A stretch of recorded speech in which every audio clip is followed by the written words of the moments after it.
mesti dan wajib bagi kita memuliakan, bukan malah menghina, mencaci maki, bahkan merendahkan para ulama, yaitu orang-orang yang berilmu. Sebab apa alasannya kita ini mesti memuliakan para ulama?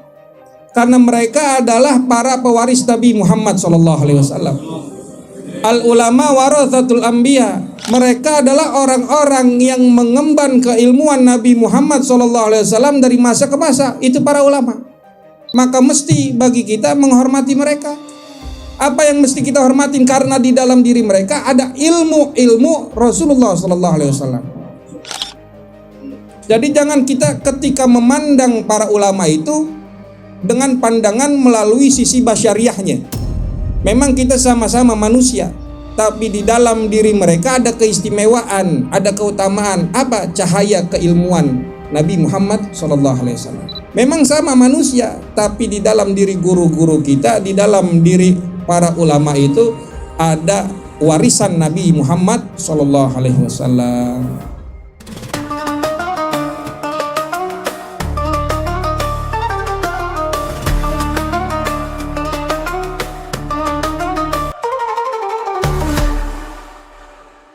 Bismillahirrahmanirrahim.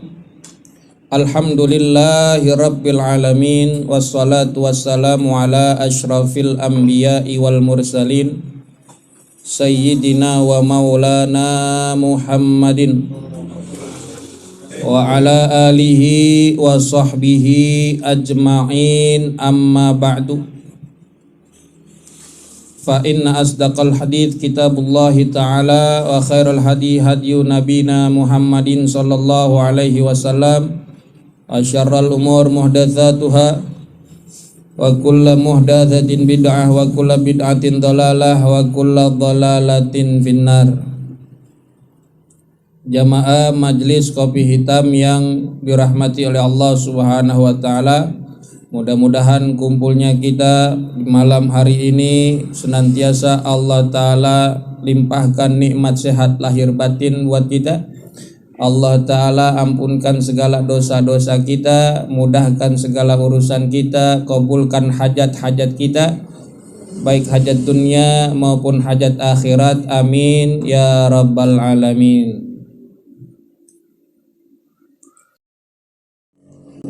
Bismillahirrahmanirrahim. Qala al-muallifu rahimahullahu ta'ala wa adaman naf'a bihi wa bi ulumihi fid dharaini. Amin. Qala radhiyallahu an wal i'anatu 'alal ma'siyati wa tarwijuz zaifi wa istimalu awani dhahabi wal fiddati wa ittikhadhuha. Jamaah Majelis Kopi Hitam yang mulia dan dimuliakan oleh Allah Subhanahu wa taala, masih pada pasal atau bab terkait maksiat badan atau dosa-dosa yang dilakukan oleh kita punya badan. Pengarang kitab Al-Habib Abdullah bin Husain bin Thohir menjelaskan dan memaparkan macam-macam maksiat yang dilakukan oleh badan kita. Kemarin sedikit kita ulangi apa saja yang termasuk daripada maksiat badan.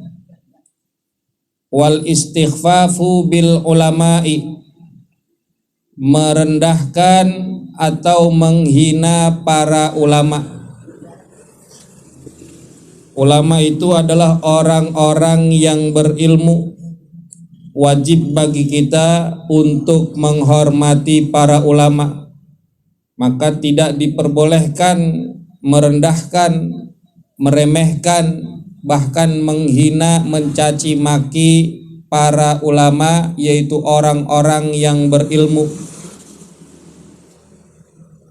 Meskipun sejatinya tidaklah bagus dan tidaklah pantas jika ulamanya sendiri minta dihormatin. Seperti apa? Contohnya, ane ustadz nih, ane kiai, ente wajib ngormatin ane. Itu nggak bagus begitu tuh. Ya. Kalau ada yang manggil, "Bang, kemana bang?" "Abang." "Lu nggak tahu gua ustad?" "Ustad ini." "Abang-abang aja." Panggil yang benar. Itu nggak bagus begitu. Ya, minta dihormatin nggak bagus. Tetapi kita orang umum, ya wajib bagi kita menghormati para ulama, sebab ini merupakan perintah dalam agama kita, menghormati orang-orang yang berilmu. Tidak boleh kita merendahkan, menghina para ulama.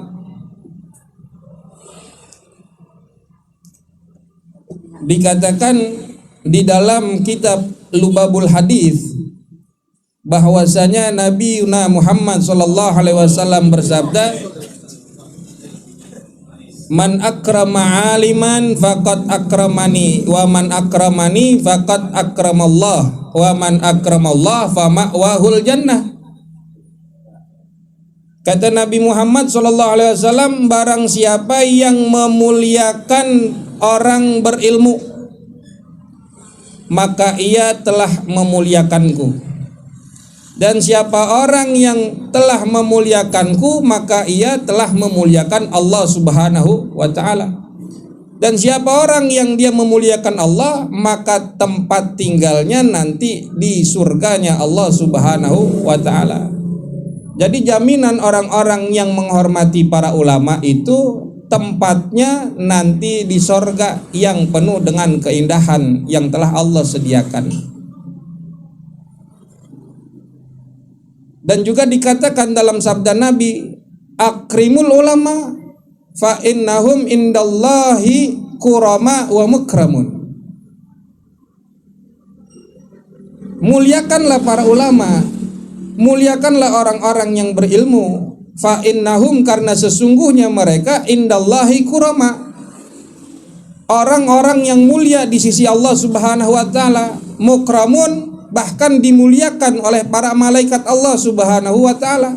Jadi mesti dan wajib bagi kita memuliakan, bukan malah menghina, mencaci maki, bahkan merendahkan para ulama, yaitu orang-orang yang berilmu. Sebab apa alasannya kita ini mesti memuliakan para ulama? Karena mereka adalah para pewaris Nabi Muhammad SAW. Al ulama warathatul anbiya. Para ulama itu orang-orang yang berilmu itu adalah para pewarisnya Nabi. Secara keilmuan, mereka adalah orang-orang yang mengemban keilmuan Nabi Muhammad SAW dari masa ke masa. Itu para ulama. Maka mesti bagi kita menghormati mereka. Apa yang mesti kita hormatin? Karena di dalam diri mereka ada ilmu Rasulullah SAW. Jadi jangan kita ketika memandang para ulama itu dengan pandangan melalui sisi basyariahnya. Memang kita sama-sama manusia, tapi di dalam diri mereka ada keistimewaan, ada keutamaan. Apa? Cahaya keilmuan Nabi Muhammad SAW. Bisa dipahamin tuh. Kenapa kita mesti menghormati para ulama, menghormati guru-guru kita. Jadi jangan kita pandang guru kita sama-sama manusia, enggak.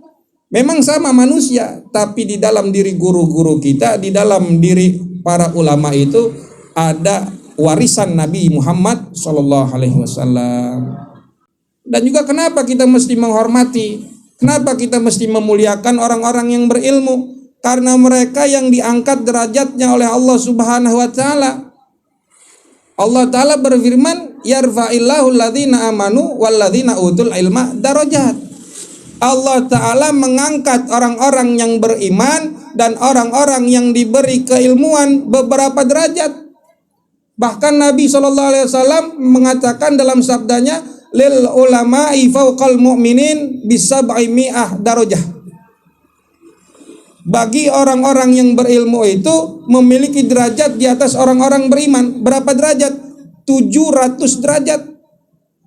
Mabaina darajataini, mabaina kulli darajataini, di antara dua derajat itu masiratu khamsimi'ati amin. Jaraknya perjalanan selama 500 tahun. Di antara dua derajat, derajat satu ke derajat berikutnya itu perjalanan 500 tahun. Dan orang yang berilmu memiliki derajat martabat 700 derajat. Ya. Paham sampai sini? Ya. Itu tercatatkan di dalam kitab Ihya Ulumuddin karya Imam Al-Ghazali. Ulama memiliki 700 derajat dibandingkan di atas orang-orang yang beriman, di atas orang-orang yang ahli ibadah sekalipun. Sebab apa? Karena orang-orang itu bisa beribadah lantaran orang yang berilmu memberikan ilmunya. Akhirnya orang bisa mengerti bagaimana caranya beribadah. Makanya kita sama orang yang berilmu kudu nunduk, kudu hormat. Jangan kita merendahkan, apalagi kita menghina para ulama. Dan juga jangan kita merendahkan atau menghina al-imamil adil, imam, pemimpin yang adil. Tidak boleh merendahkan pemimpin yang adil, karena merendahkan pemimpin yang adil itu termasuk kemaksiatan. Menghina pemimpin yang adil. Lalu bagaimana Ustadz kalau pemimpin yang zalim? Kalau bicara boleh kita merendahkannya, tapi lebih baik, lebih utama kita jaga sikap kita, jaga perilaku kita, jaga lisan kita, meskipun mereka orang-orang yang zalim. Ya. Karena pada hakikatnya dia pemimpin, dan pemimpin itu kudu mesti punya wibawa. Kalau kita merendahkan dan menghina, hilang kewibawaan dia. Ya. Doain orang-orang yang zalim, bahkan pemimpin-pemimpin yang zalim itu diberikan hidayah oleh Allah Subhanahu wa taala. Kalaulah kita ingin menegurnya, bicarakan dengan nasihat yang baik gitu. Ya, jangan kita merendahkannya. Enggak boleh juga merendahkan. Ya, kalau bicara boleh merendahkan pemimpin yang zalim, boleh-boleh aja. Cuman lebih bagus jangan. Apalagi pemimpin yang adil, enggak boleh. Wa bisyaibil muslimi, merendahkan orang tua yang beruban, yang muslim, itu juga termasuk kemaksiatan. Dosa besar. Kita meremehkan, merendahkan, menghina, bahkan keluar caci makian dari mulut kita terhadap orang tua yang beruban, yang muslim. Nggak boleh juga kita ya merendahkan mereka, orang-orang yang udah pada ubanan, orang tua yang beragama Islam. Sebab di dalam kitab At-Targhib wa Tarhib, Al-Imam Al-Munziri meriwayatkan satu hadis Nabi SAW, "Thalathatun la yastakhifu bihaqqihim illa munafiq, dzusyaibati fil Islam, wa dzul ilmi, wa imamun muksid." 3 golongan, kata Nabi SAW, 3 golongan yang tidaklah ia merendahkan akan hak-hak yang 3 golongan tersebut kecuali orang munafik. Jadi ciri-cirinya orang munafik yang mana? Jikalau ia merendahkan, 1, dzusyaibati fil Islam, orang yang beruban, orang tua, lansia, muslim. Gak boleh kita menghina. Kalau kita merendahkan, meremehkan orang tua, lansia yang muslim, maka itu sifat orang munafik. Yang kedua, wadzul ilmi, orang yang punya ilmu. Gak boleh juga kita merendahkan, meremehkan, karena itu merupakan sifat orang munafik. Dan yang ketiga, wa imamun muksid, pemimpin yang adil. Nggak boleh juga kita merendahkan, menghina pemimpin yang adil, karena itu merupakan sifat orang munafik. Bahkan itu termasuk maksiat, perbuatan dosa. Sampai sini paham? Assalamualaikum. Mesti ditegesin, kita hormati para ulama, hormati orang tua, dan hormati pemimpin yang adil. Kemudian wa muadatul wali, merupakan kemaksiatan juga berseteru dengan walinya Allah Subhanahu wa taala. yang disebutkan wali adalah orang-orang yang dekat dengan Allah, hamba Allah yang beriman, yang taat, selalu istiqomah menjalankan ketaatan dan ibadah kepada Allah tanpa bermaksiat sedikit pun. Orang-orang yang dicintai oleh Allah, mencintai Allah, itulah wali-walinya Allah, kekasih-kekasih Allah Subhanahu wa ta'ala. Gak boleh kita berseteru meremehkan mereka, menyalahi mereka, karena mereka adalah orang-orang yang dicintai oleh Allah Subhanahu wa ta'ala.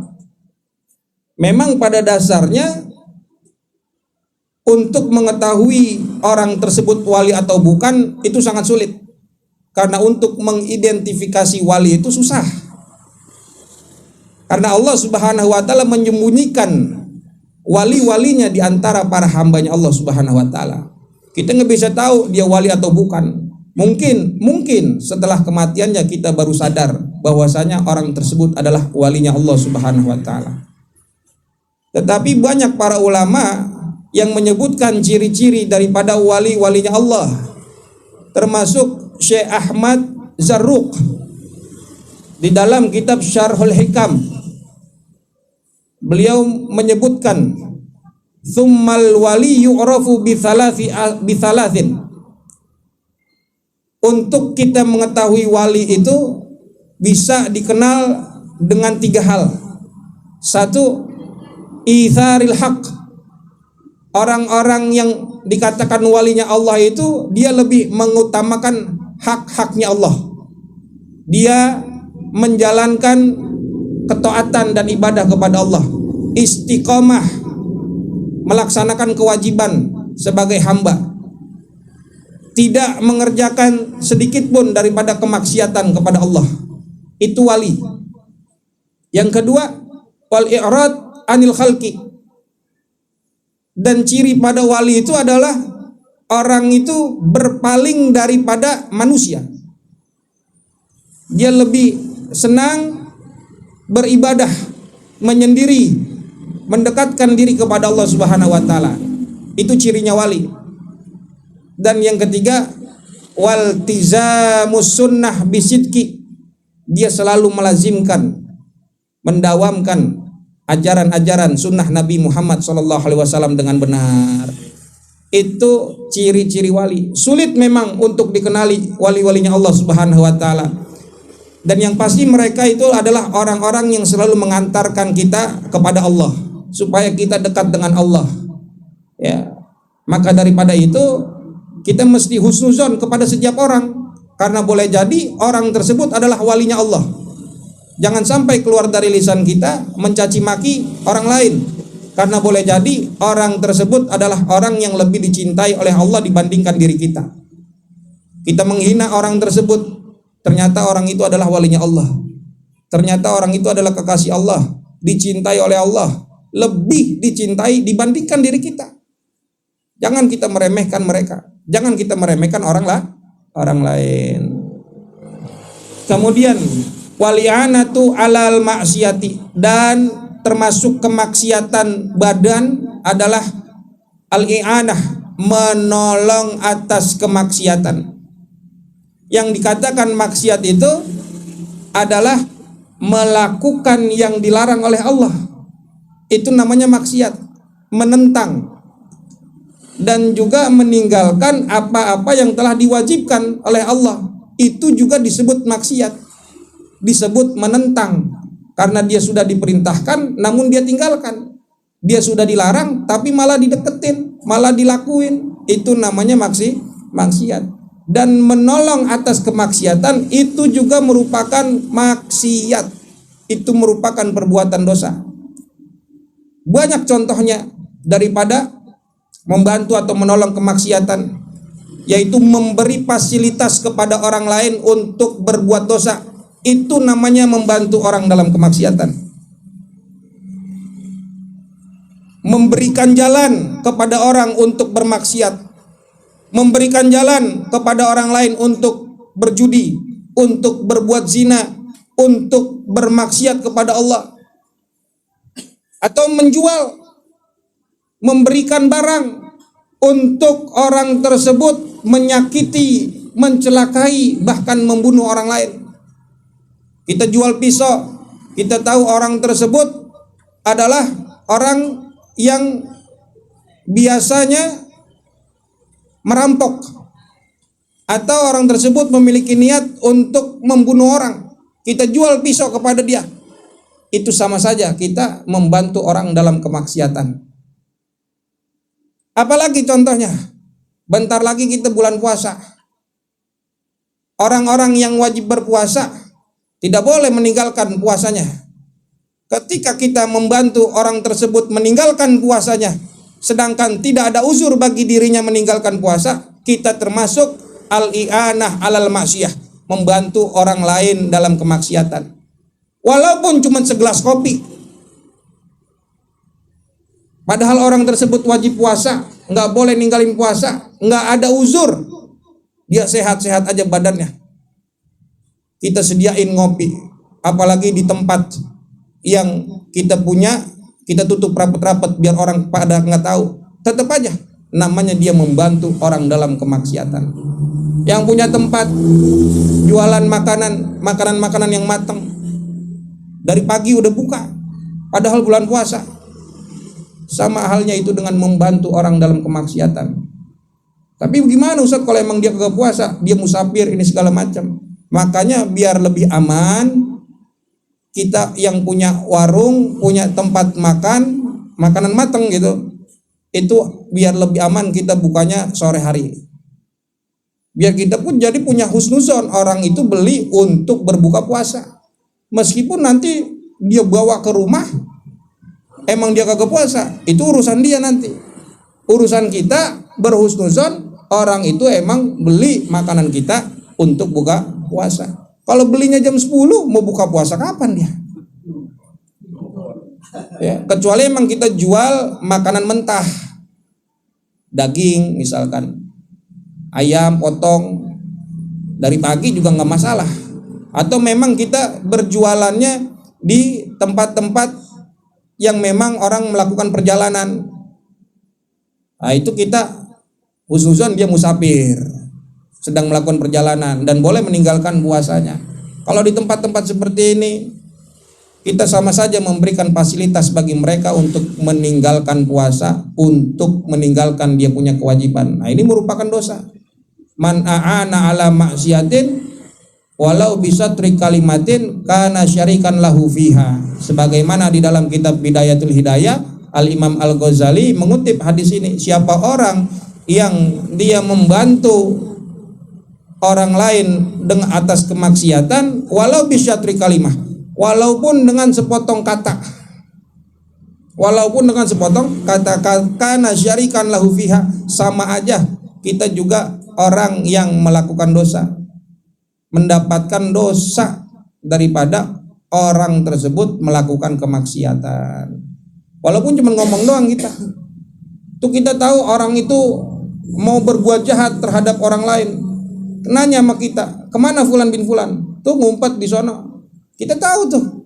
Nah, itu sama saja kita memberikan jalan bagi dia untuk membunuh orang lain, untuk berbuat dosa. Paham sampai sini? Paham? Assalamualaikum. Ya, jadi memberikan makan bagi orang di saat puasa, padahal orang tersebut wajib dan kagak puasa, lagi juga kagak ada uzur, kecuali ada uzur. Ya, walaupun cuma sedikit, tetap sama juga kita. Dia dosa, kita juga dosa. Wa ta'awanu 'alal birri wat taqwa wa la ta'awanu 'alal itsmi wal udwan. Allah Ta'ala berfirman, kita mestinya saling membantu, tolong menolong itu dalam kebaikan dan ketakwaan. Jangan malah kita saling membantu dalam perbuatan dosa dan pelanggaran, kemaksiatan. Ngebantuin orang maksiat kagak boleh kita. Ya, biar kata dia yang maksiat, kita mah kagak, sama aja kita kebagian dosanya. Punya tempat kontrakan, kos-kosan buat orang pada nyewa yang bukan mahramnya, berduaan di kamarnya, sama Bukan berarti itu urusan dia saya mah kan cuma nyewain doang. Pikirannya duit doang kalau begitu. Ya, tetap kita mesti jaga tempat-tempat kita, wilayah-wilayah kita. Nanti kita yang dimintai pertanggungjawaban oleh Allah Subhanahu wa taala. Kemudian watarwijuz zaifi, termasuk daripada perbuatan dosa adalah menyebarkan barang palsu. Apa contohnya? Duit palsu. Menyebarkan duit palsu itu contohnya. Nggak boleh kita menyebarkan duit palsu, mempublikasikan barang palsu yang tujuannya untuk berbuat jahat, menipu orang.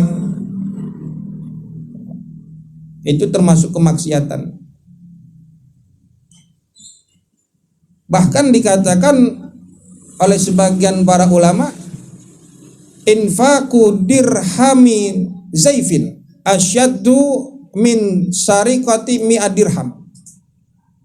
Membelanjakan 1 dirham yang palsu itu lebih besar dosanya, lebih buruk daripada mencuri 100 dirham. Kenapa? Karena yang namanya mencuri itu satu kemaksiatan, beres udah. Tapi kalau kita membelanjakan, nyebarin 1 aja lembaran duit palsu, setelahnya orang akan pakai terus,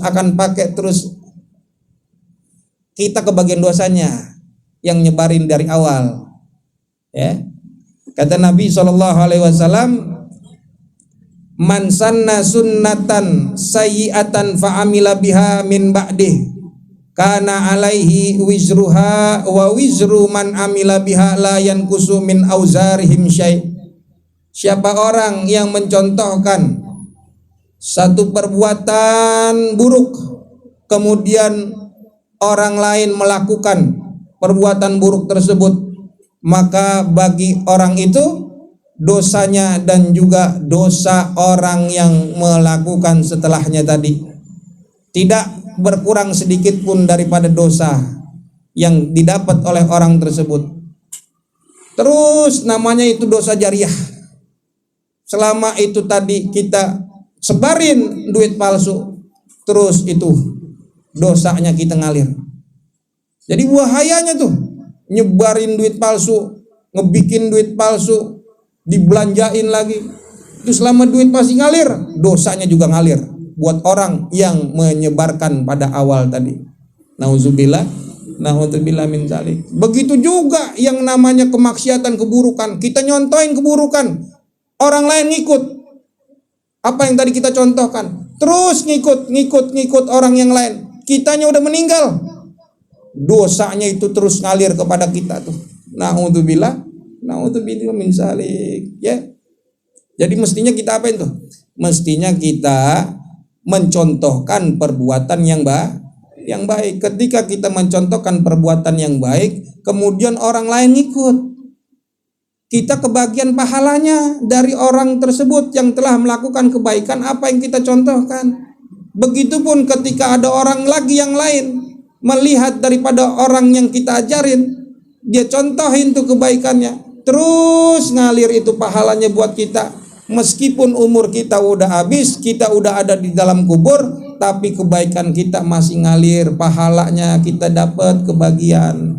Itu mendingan begitu daripada kita nyontohin yang buruk-buruk, apalagi sampai kita sebarin keburukan kita di depan orang banyak.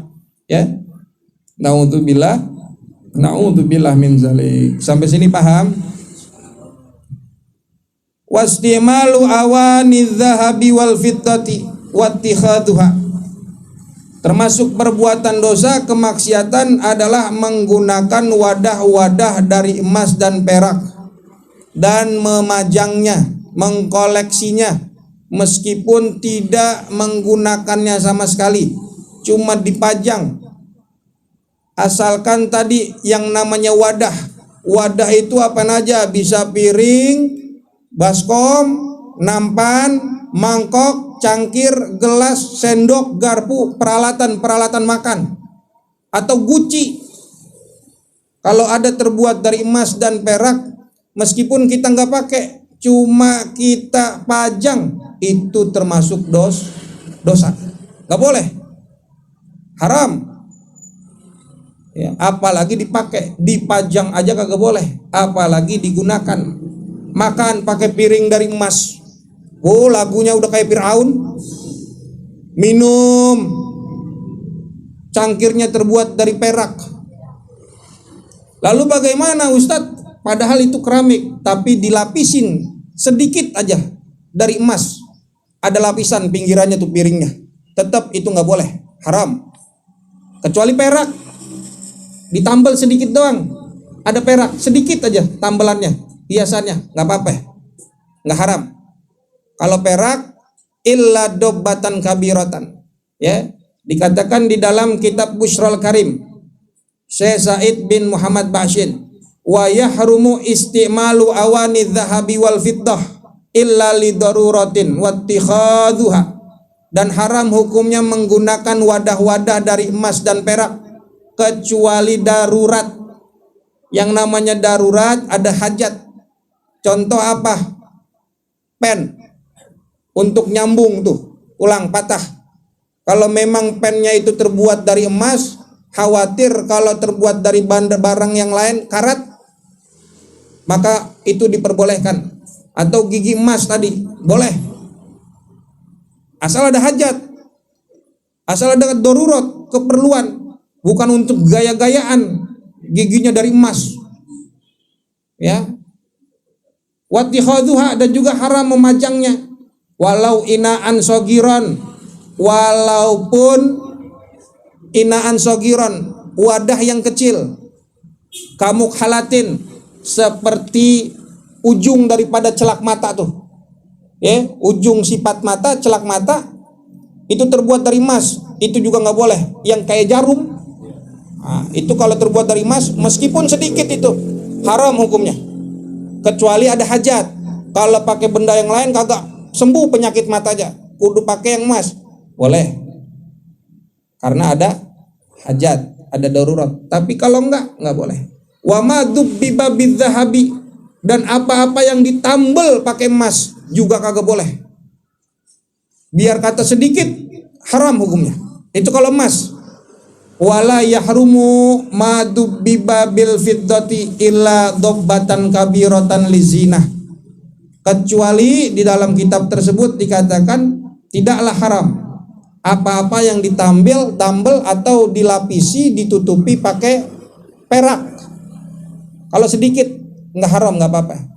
Tapi illa dobbatan kabiratan, kalau banyak tambelannya, lapisannya, ditutupin pakai perak semuanya, walaupun cuman buat hiasan, kagak boleh, haram hukumnya. Paham? Ya, nggak boleh. Karena di dalam hadis Nabi SAW disebutkan, alladzi yashrabu fi aniyati dzahabi wal fiddah innama yujarjaru fi batnihi naru jahannam. Orang-orang yang minum dengan cangkir, gelas, wadah yang terbuat dari emas dan perak, innama yujarjaru fi batnihi naru jahannam, api neraka bakal bergejolak di dalam perutnya. Nauzubillah min dzalik. Itu sebab apa tadi? Sebab dia minum dari cangkir yang terbuat dari emas atau perak. Nggak boleh makan, minum dengan wadah yang terbuat dari emas atau perak, haram hukumnya. Ya. Karena itu barang-barang buat orang kafir di dunia. Tapi kalau kita mau sabar, itu wadah-wadah yang tadi terbuat dari emas itu sudah dipersiapkan, diperuntukkan untuk orang mukmin nanti di sorga. Kalau kita mau sabar di dunia, kagak pakai itu wadah-wadah dari emas perak, ntar kita bakalan pakai minum makan wadah dari emas itu di akhirat, di sorganya Allah Subhanahu wa ta'ala. Ya. Emang apa sih? Cuman wadah doang, gelas doang, piring, sendok dari emas, ngapa kagak boleh? Kenapa bisa sampai haram? Kenapa itu diharamkan? Karena itu benda-benda wadah tadi terbuat dari emas atau perak cenderung dengan kemewahan, lebih dekat kepada khuyala, kesombongan. Jadi kesombongannya lah yang menyebabkan daripada diharamkannya wadah-wadah terbuat dari emas atau perak. Apalagi sampai dipajang di lemari, 2 lemari isinya piring sendok dari emas dan perak. Sombong dia. Dia kurang, pagernya, gemboknya dari emas, ya ukirannya dari emas. Boleh. Haram juga menghiasi rumah dengan emas. Ya, menghiasi rumah dengan, kalau cuman sepuhan sih gak apa-apa. Misalkan sepuhan, kita punya gelas disepuh, ada warna-warna emasnya, asalkan ketika dipanasi dengan api itu tidak mencair, tidak meleleh emas. Itu kan cuma sepuhan, gak masalah. Itu boleh. Ya. Paham? Watarkul fardi, kemudian meninggalkan kewajiban, itu termasuk kemaksiatan. Apa? Meninggalkan sholat yang wajib, sholat 5 waktu, meninggalkan kewajiban tersebut termasuk kemaksiatan, termasuk perbuatan dosa, bahkan dosa besar, ninggalin sholat, ya. Atau yang lain yang telah diwajibkan oleh Allah Subhanahu wa taala, puasa, zakat, yang wajib bagi kita sebagai hamba Allah, jika kita meninggalkannya maka itu termasuk perbuatan dosa, bahkan dosa besar. Atau dia mengerjakannya, au fi'luhu ma'atarki ruknin lahu au syartin, atau mereka atau ia mengerjakannya, mengerjakan yang wajib, melaksanakan yang wajib dengan meninggalkan satu rukun darinya. Contohnya apa? Dia sholat dia tetap ngerjain sholat, tapi dia ninggalin satu rukun, ya. Dia kagak tumanina dalam sholatnya. Tumanina itu termasuk rukun. Ketika dia mengerjakan sholat tapi tidak tumanina, itu termasuk perbuatan dosa. Dan bisa jadi sholatnya kagak sah karena tidak ada rukun tumanina di dalamnya. Au syartin, atau dia meninggalkan syarat, satu syarat aja, meskipun dia mengerjakan sholat tapi dia tidak menghadap kiblat. Itu termasuk perbuatan dosa.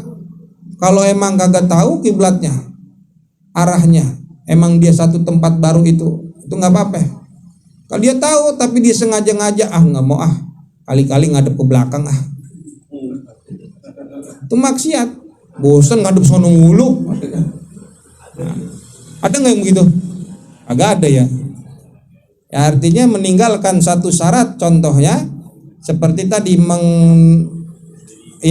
tidak menghadap kiblat, itu termasuk kemaksiatan. Au ma'afi ilmu betilin lahu, atau termasuk kemaksiatan dia mengerjakan yang wajib tapi juga dengan mengerjakan sesuatu yang membatalkan darinya. Dia ngerjain sholat, dia ngelakuin sholat, tapi dia mengerjakan yang membatalkan. Apa contohnya? Nengok. Kalau kentut emang dia kagak sengaja kali. Nengok, ya. Nengok batal nggak sholat? Nengok gitu, memalingkan wajah daripada arah kiblat, batal. Apalagi buat main-main. Meninggal atau memalingkan wajah di saat sholat, itu sesuatu hal yang membatalkan dengan tujuan main-main. Gitu tuh, bercandain bocah, misalkan lagi sholat, kita lagi sholat, ada bocah kita gitu di samping, gitu bercandain, bego kali dia begitu, kan lagi sholat.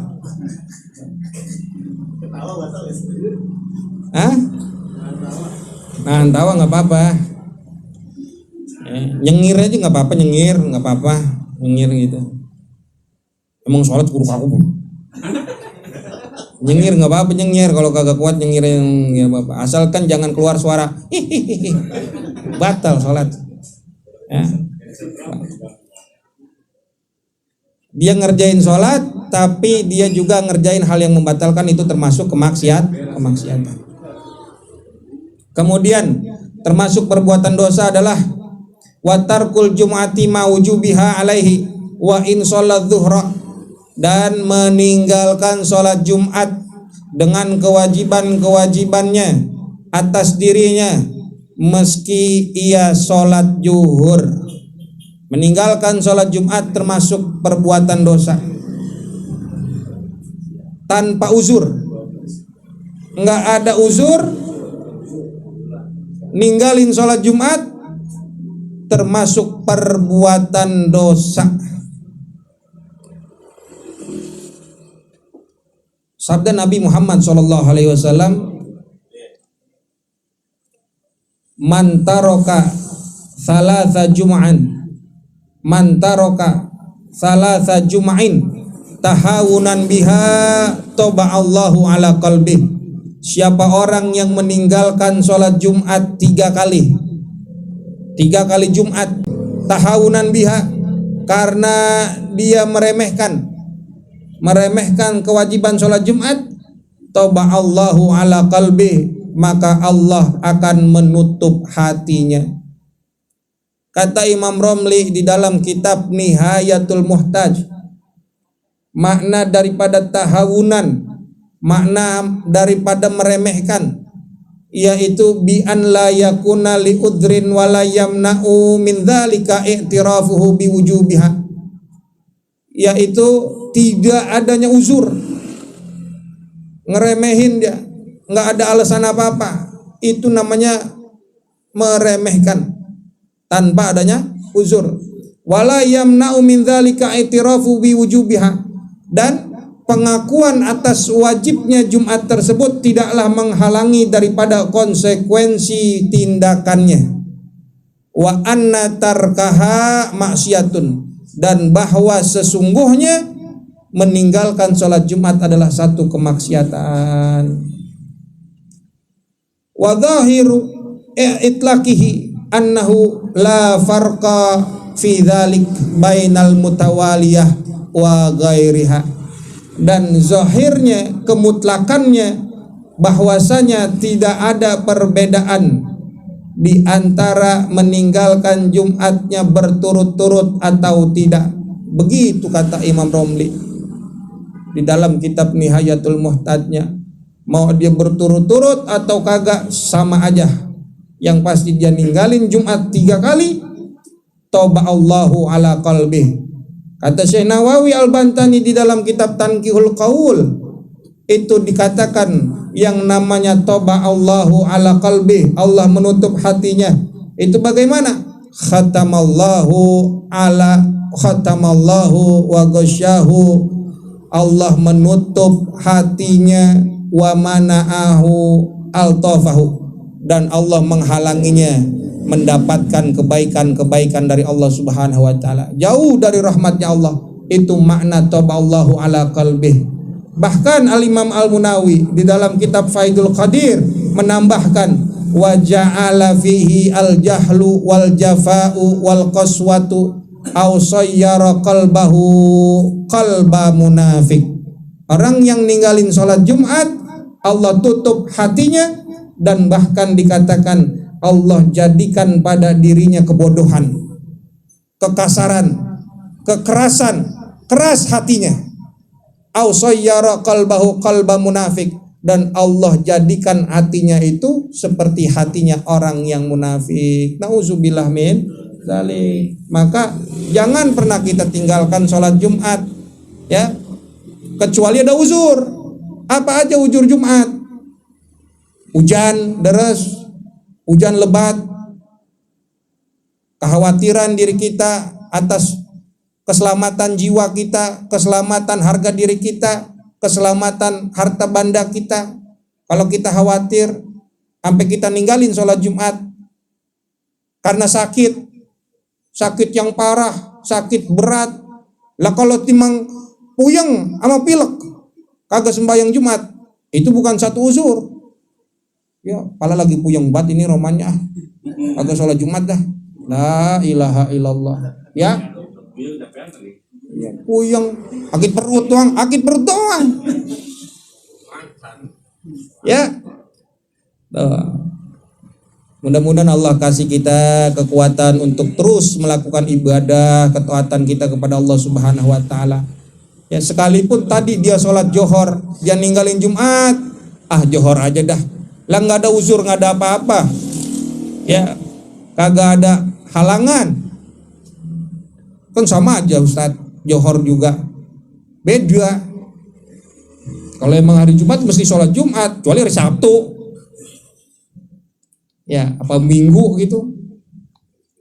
Watar kunahwi ahli qaryatil jama'ata fil maktubat, termasuk kemaksiatan meninggalkannya penduduk kampung akan sholat berjamaah di dalam sholat yang wajib, sholat fardu. Kalaulah satu kampung, satu desa, satu tempat, satu wilayah kagak ada sama sekali yang sholat berjamaah, dosa satu kampung itu. Dosa satu kampung. Kalau satu kampung ada masjid tapi kagak ada yang sholat jamaah, ada musola tapi nggak ada sholat yang berjamaah. Satu kampung kalau cuma ada dua aja, dua orang selamat tuh satu kampung, karena sholat berjamaah hukumnya fardu kifayah. Satu kampung ada satu masjid yang sholat berjamaah cuma dua, imam sama marbot, yang azan sama DKM, udah begitu doang, selamat tuh satu kampung. Kalau misalkan kagak ada sama sekali satu kampung itu, dosa satu kampung itu. Paham? Ya. Wa takhirul fardi an waqtihi bi ghairi udrin. Dan dosa hukumnya maksiat apa saja itu termasuk wa takhirul fardi, mengakhirkan yang wajib an waqtihi dari waktunya bi ghairi udrin, tanpa uzur. Contohnya meninggalkan sholat wajib, mengakhirkan. Contohnya mengakhirkan sholat wajib dari waktunya bi ghairi uzrin, udah mepet baru mau sholat, udah waktunya udah mau habis baru sholat, kecuali ada uzur. Apa uzurnya? Tidur. Misalkan orang tidur jam 11, belum masuk waktu johor, bangun-bangun setengah 3, sholat di akhir waktu dia, itu nggak apa-apa karena dia ada uzur, tadi tidur. Ya, emang capek banget dia, lelah dia. Kalau itu nggak apa-apa tuh. Kalau nggak ada uzur, udah masuk waktu johor, dia santai aja, dia leha-leha sampai di akhir waktu, itu termasuk dosa dia. Nggak boleh kita mengakhirkan, kecuali ada sholat misalkan yang memang waktu bagusnya ada di waktu akhir, ya. Atau apalagi uzurnya, lupa. Ya, selain tidur lupa, itu uzur sholat tuh. Uzur di dalam sholat cuma 2. Kalau kagak tidur, lupa. Yang namanya lupa kagak ingat. Misalkan ada orang dia lupa belum sholat, habis maghrib dia baca Quran, terus dia baca Quran sampai dia dengar suara tarhib, udah mau masuk subuh belum sholat isya, dia dilupakan dengan hal-hal yang tidak melanggar syariat. Kalau dilupakannya, kalau lupa karena sebab perkara atau hal yang bertentangan dengan syariat, contoh main gaplek sampai mengakhirkan waktu sholat, itu nggak termasuk tuh, itu dosa, nggak masuk uzur. Kalau kayak tadi dia baca Quran habis maghrib sampai waktu mau subuh, saking nikmatnya dia baca Quran, Masya Allah, itu uzur, gak apa-apa ya, nggak dosa ya, mengakhirkan tuh. Kalau tidur itu macam-macam, ada tidur yang mubah, ada tidur yang makruh, ada tidur yang haram. tidur aja dah haram tuh. Tidur yang mubah gimana? Yang tadi kita tidur belum masuk waktu sholat, itu tidur yang mubah. Kalau tidur yang makruh udah masuk waktu sholat, tapi dia punya niatan atau dia minta tolong bangunin sama orang. Minta tolong sama orang, ntar bangunin ya jam 2 atau setengah 3, capek banget ini romannya. Udah masuk waktu johar tuh jam 1. Dia tidur. Tapi dia minta tolong minta tolong sama orang buat bangunin, atau pakai alarm, atau dia sekedar dia punya niat dalam hatinya yakin bisa bangun. Itu tidur yang makruh. Tidur yang haram, dia main tidur aja. Waktu sholat udah masuk, kagak ada niatan atau tidak ada keyakinan bakalan bangun sebelum waktu sholat habis. Itu tidur yang haram. Apalagi sampai lewat waktunya, kodok dia. Ya udah dosa, kodok dia begitu. Paham? Itu mengakhirkan yang wajib, atau tadi mengakhirkan puasa juga sama begitu, tanpa adanya uzur. Puasanya ntar aja dah bulan Syawal. Siapa lu? Ramadan aja kagak puasa, lagi Syawal. Lagu banget. Kagak ada uzur, nggak boleh. Warom yusoidi bil muthaqqali, dan melempar buruan dengan barang yang atau benda yang berat, al mudhafifi, yang mempercepat kematian. Itu sama halnya dengan penyiksaan terhadap binatang, penyiksaan terhadap hewan buruan. Seperti apa contohnya? Orang nembak burung pakai senapan angin, itu termasuk penyiksaan terhadap binatang dengan peluru yang kagak tajam, peluru yang tumpul. Ya, meskipun kena tuh, tapi itu termasuk penyiksaan karena nggak langsung mati. Kalau pakai peluru yang tajam boleh, ya, artinya tidak menjadi suatu penyiksaan kalau pakai peluru yang tajam. Tapi kalau pakai peluru yang tumpul, itu nggak boleh karena termasuk penyiksaan. Atau pakai kayu, benda tumpul. Nah ini banyak nih kita saksikan. Kang pecel lele ngegetok lele biar mati. Itu cara membunuh yang tidak sesuai dengan syariat. Terus lelenya gimana? Lelenya tetap halal, kita konsumsi nggak jadi masalah. Yang salah hanya cara mematikannya. Ya, karena itu sama saja dengan penyiksaan. Bagusnya gimana? Kan ada tuh cara-caranya, ya. Pakai pisau yang tajam tuh di lempengan batasan antara pala sama badan, ditusuk, di situ diputusin tuh urat apanya tuh ada di situ ya. Iya, nah Kang lele biasanya tahu, karena dia pengennya simpel, digetok aja tuh pala lele, dia kelenger. Itu penyiksaan namanya, nggak boleh. Ya, kan kita mah diperintahkan untuk berbuat ihsan kepada segala makhluknya Allah Subhanahu wa taala, bukan cuman kepada manusia, sampai kepada binatang juga kita mesti berbuat baik. Kayaknya menyembelih hewan-hewan kurban, kalau pisaunya tumpul itu nyeksa. Makanya mesti kita pertajam dulu tuh pisau kita. Kalau misalkan udah disembelih tapi masih bergerak-gerak, itu penghabisan. Jangan digetok. Lah kagak mati-mati ini Ustaz, getok aja. Itu penyiksaan namanya. Tunggu, itu juga namanya pergerakan yang mengarah kepada kematian. Ya, lagi sekarat dia ngabisin, itu nggak apa-apa. Ya, maka kata Nabi SAW, wa idza dzabhtum fa ahsinu dzibha wal yuhidda ahadukum syafratah wal yurih dzabihatah. Kata Nabi dalam sabdanya, kalau kita menyembelih hewan, maka sembelihlah dengan cara yang bagus, dengan cara yang baik, dan mestinya kita menajamkan daripada pisau kita. Wal yurih dzabihata, dan bikin nyaman hewan sembelih itu. Enak kalau kita sembelih dia redok, tak aja mati jeplak begitu tuh. Ya.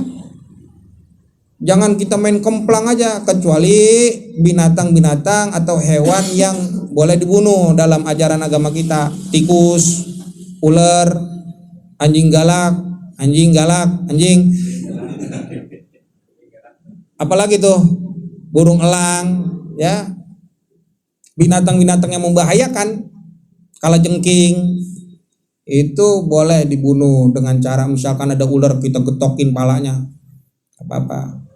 Ya, kalau cicak gimana? Cicak boleh nggak dibunuh?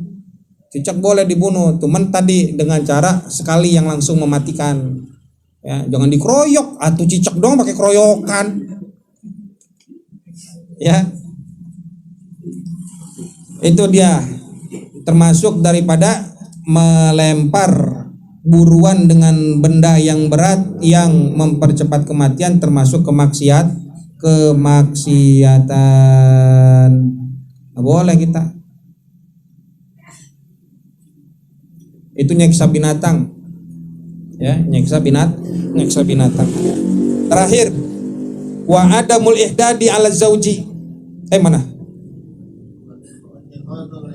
Wa ittikhadul hayawani gordon, menjadikan binatang atau hewan sebagai sasaran. Main tembak-tembakan kita atau memanah, ditaruh di depannya sono burung atau ayam hidup, itu sebagai sasaran, sebagai target, itu juga maksiat, dosa gitu, nggak boleh. Ya, bahkan dikatakan dalam hadis Nabi SAW yang diriwayatkan oleh Sayyidina Abdullah bin Umar radhiyallahu taala anhuma, anna Rasulullah sallallahu alaihi wasallam la'ana man ittakhadha syai'an fihi ruh gordon. Rasulullah SAW melaknat orang-orang yang menjadikan sesuatu yang di dalamnya ada ruh itu sebagai sasaran. Orang ditaruh situ buat jadi sasaran, binatang, burung, ayam buat jadi sasaran target kita main tembakan atau panahan. Ya, itu suatu yang tidak dibenarkan dalam ajaran agama kita. Itu sama aja dengan penyiksaan. Wa adamu mulazamatil mu'taddati, dan tidak menetapnya perempuan yang masih dalam masa iddah lil maskani pada tempat tinggalnya bigairi udrin, tanpa adanya uzur. Perempuan yang masih dalam masa iddah mesti dan kudu netep di rumah, kagak boleh keluar rumah. Apa itu masa iddah? Masa iddah itu masa tunggu.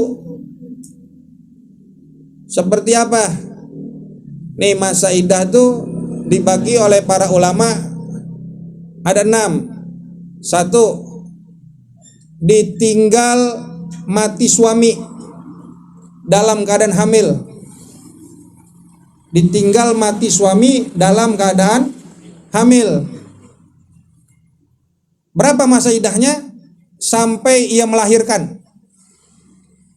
Biar kata meninggal dunia suaminya itu seminggu sebelum lahir, tetap masa iddahnya itu sampai ia melahirkan. Paham? Ya. Masa iddah bagi perempuan yang ditinggal mati suami saat atau dalam keadaan hamil. Yang kedua, masa iddah bagi perempuan yang ditinggal mati suaminya dalam keadaan tidak hamil. Suaminya wafat, meninggal dunia, dia dalam keadaan tidak hamil, maka masa iddahnya itu 4 bulan 10 hari. 4 bulan 10 hari bagi perempuan yang ditinggal mati suaminya dalam keadaan tidak hamil. Si perempuannya lagi nggak hamil, lakinya mati. Nah, masa iddahnya 4 bulan 10 hari dihitung dari ketika suaminya meninggal. Yang ketiga, masa iddah bagi perempuan yang dicerai oleh suaminya dalam keadaan hamil. Itu perempuan lagi hamil, dicerai nama lakinya. masa idahnya sama seperti tadi sampai ia melahirkan, sampai yang lahirin, sampai lahir. Kalau diceraiin sama suami lagi dalam keadaan hamil. Kalau yang ke berapa tuh? Yang keempat, perempuan yang diceraiin sama suaminya dalam keadaan tidak hamil nih perempuannya, tapi udah pernah berhubungan, udah pernah bergaul suami istri. Artinya perempuan itu juga masih dalam keadaan haid. Bukan lagi haid, bukan. Tapi memang dalam kondisi yang perempuan tersebut belum menopause. Ya, masih bisa haid. Perempuan yang dicerai sama suaminya dalam keadaan tidak hamil, udah pernah berhubungan dan bukan menopause, maka masa iddahnya itu 3 kuru. 3 kuru. 3 kuru itu kata Imam Syafi'i 3 kali masa suci. Masa iddah bagi perempuan yang dicerai sama suaminya itu 3 kuru, 3 kali masa suci. Bagaimana cara ngitungnya 3 kali masa suci? Contoh begini sederhananya. Ada perempuan dicerai sama lakinya, jatuh talak di tanggal 1 bulan 1, masa suci dia. Jatuh talak di saat masa suci tanggal 1 itu. Kemudian di tanggal 10 dia haid sampai tanggal 17 bulan 1, 7 hari dia haid tuh. Berarti kemudian dari tanggal 17 sampai tanggal 10 bulan 2 dia masa suci lagi tuh. Berarti udah berapa kali masa suci? Udah 2. Udah 2 kali masa suci. Ya, dari yang pertama tadi, kemudian tanggal 10 sampai 17 bulan 1 dia haid, dari tanggal 17 sampai tanggal 10 bulan 2 dia suci lagi tuh. Dan dari tanggal dari tanggal 10 bulan 2 sampai tanggal 17 bulan 2 haid lagi dia. Udah haid berapa kali? 2. Dari tanggal 17 bulan 2 ke tanggal 10 bulan 3 masa suci dia. Paham tuh? Udah berapa kali masa suci tuh? Udah 3 kali masa suci. Maka ketika berakhir masa suci yang ketiga itu, yaitu di awal masa haid yang ketiga, itulah masa iddahnya berakhir. Paham? Jadi 3 kali masa suci. Habisnya kapan? Yaitu di awal haid yang ketiga atau di masa habisnya masa suci yang ketiga. Begitu, ya. Itu disebutnya 3 kali kuru atau 3 kali masa suci. Ini penting kalau ada yang nanya-nanya, ya. Yang kelima, perempuan yang dicerai sama suaminya, dalam keadaan tidak hamil nih perempuan.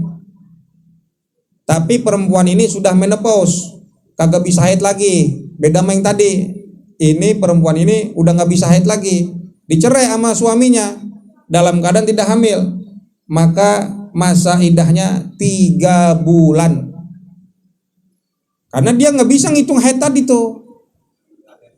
Ya emang udah nggak haid lagi dia, nggak bisa ngitung masa sucinya. Emang dia udah suci mulu tuh.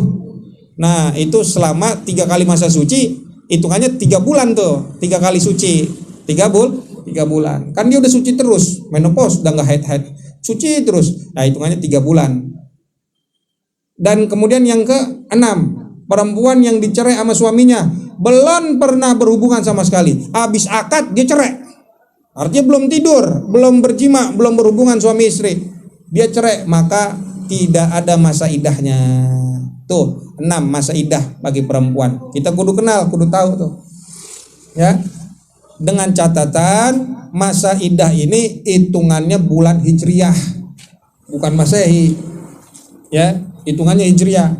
Ya kalau mau paham, perempuan kita, istri kita ajarin tuh. Ya, masa haid, masa sucinya hitungannya Hijriyah. Jadi kagak ada yang namanya perempuan haid 1 bulan 2 kali, nggak ada. Di mana-mana haid itu 1 bulan 1 kali. Ya. Ditambah kemudian masa suci. Kan orang perempuan tuh haid paling standarnya 1 hari minimal, paling minimal. Biasanya 7 hari haid. Paling banyaknya, paling lamanya 15 hari. Sedangkan sisanya dalam sebulan, 15 hari kemudian itu masa suci disebutnya. Jadi masa suci itu 15 hari paling sedikit. Batasannya nggak ada. Ya, sampai habis, sampai nggak ada sama sekali. Contohnya kayak tadi perempuan yang menopause, udah itu masa suci terus disebutnya. Paham?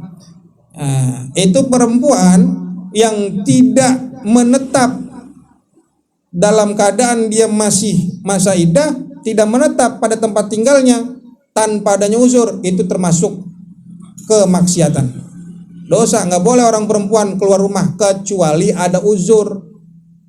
Mau belanja, kalau nggak belanja dia nggak masak, dia ngerawat anak kagak makan, kagak boleh. Atau misalkan dia ngontrak tuh perempuan, tinggalnya kamar mandinya di luar, ya kali dia kagak mandi, dia mesti keluar. Atau ada gempa, berbanjir, ya kali dia di rumah aja. Lagi gempa, itu namanya ada uzur, ada darurat, ya. Jadi kudu ajarin kalau ada di sekitar kita atau kerabat kita yang memang ditinggal mati atau dicerai sama lakinya, ini masa iddahnya, jangan kasih keluar. Ini udah bertentangan banyak nih, main keluar aja, gak kuat dia cuma seminggu, ada yang 2 hari 3 hari udah main keluar aja, kecuali kerja. Ya, cuman ada beberapa yang mesti diperhatikan, jangan main keluar aja. Apa contohnya? Nah, wa adamul ihdadi ala zauji. Termasuk kemaksiatan adalah tidak ihdad ala zauji atas suami yang meninggal. Apa itu ihdad? Ihdad itu adalah meninggalkan bersolek, meninggalkan dandan karena meninggal dunianya suami. Jadi mesti ihdad. Suami meninggal, perempuan kagak boleh dandan, perempuan kagak boleh bersolek. Kalau ditinggal mati sama suaminya, tadi masa iddahnya berapa hari? Masa iddahnya ditinggal mati sama suami 4 bulan 10 hari. Kudu ihdad tuh, kagak dandan. Supaya apa? Ini menunjukkan rasa duka cita. Kalau suaminya meninggal dunia. Suaminya meninggal dunia, dia dandan, bibir dimenor-menorin, alis ditebel-tebelin. Dia girang kali lakinya meninggal. Dalam bahasa dirinya, bukan dari kemarin aja bang meninggal tuh. Wah itu. Ya. Jadi ihdad itu sebagai bentuk duka citanya seorang istri atas wafatnya, meninggal dunianya suami. Ya. Ini udah jarang nih begini nih. Ya, perempuan habis dicerai meninggal suaminya, dia malah ngikut nguburin. Kagak boleh keluar rumah, dia malah ngikut ke makam. Dandan lagi. Ya, ini takut terjadi fitnah. Kita mesti ajarin orang perempuan di sekitar kita. Ya, ini kalau misalkan kayak tadi, laki dia meninggal ya. Udah tuh, ajarin, nanti kudu ihdad. Apa itu ihdad, Bang? Kagak boleh dandan. Ya, mandi boleh. Kalau pakai anuan dikit ya boleh, asal di rumah aja. Jangan pakai yang mencolok dah. Bersolek sampai keluar rumah. Ya, mau ke pasar, wangi banget, bedaknya tebal banget, bibir menor. Ya, kalau bisa ke pasar nyuruh orang. Kalau emang mau hati-hati banget gitu ya. Nah, itu termasuk daripada kemaksiatan badan yang mesti kita jaga dari diri kita supaya kita terhindar daripada murkanya Allah Subhanahu wa taala. Wa tanjisul masjidi wa taqdiruhu wallahu a'lam bishawab. Bisiril Fatihah.